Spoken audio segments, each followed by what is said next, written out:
রাজধানী ঢাকা আসছিলেন রোহিঙ্গা বাসিন্দা আকবর। তার সাথে নিয়ে আসেন আনুমানিক 500 গ্রাম পরিমাণ দেশীয় শুকনা মরিচ। কিন্তু সেই খবরে চোখ মুখে ঘুম নেই গোয়েন্দা বাহিনীর।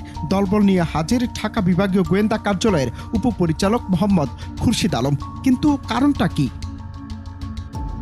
দুপুর প্রায় 2টা ছুঁই যাত্রাবাড়ি ফ্লাইওভার এলাকায় আকবরকে তল্লাশি চালায় গোয়েন্দা টিম। কিন্তু তারা যা দেখলেন তাতে চোখ কপালে উঠবে যে কারো। আকবরের সাথে থাকা মরিচের ভেতর কোনো বিচি নেই। পাওয়া গেল ইয়াবা, তাও আবার 2-1 পিস নেয় প্রায় 2000 পিস ইয়াবা। টেকনাফের লেদা ক্যাম্পের বাসিন্দা রোহিঙ্গা নাগরিক আকবর। যে কোনো সাধারণ মানুষ এই মরিচ দেখলে চিন্তাও করতে পারবেন না এর ভেতরে ইয়াবা আছে। 38টি বড় মরিচের ভেতর 2000 পিস ইয়াবা। শুকনো মরিচের ভেতরে অভিনব কায়দায় ইয়াবা ভরে পাচারকালে রাজধানীর যাত্রাবাড়ি থেকে এক রোহিঙ্গা নাগরিককে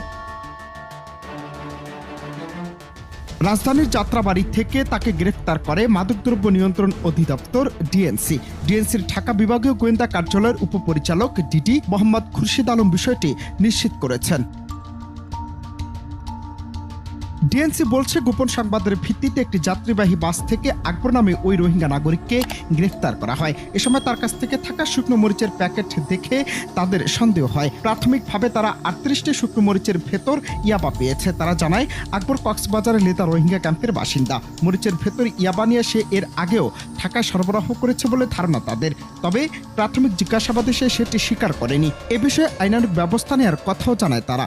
এই মরিচের ভিতর বুঝার উপায় নাই যে এই মরিচের ভিতর কি আছে।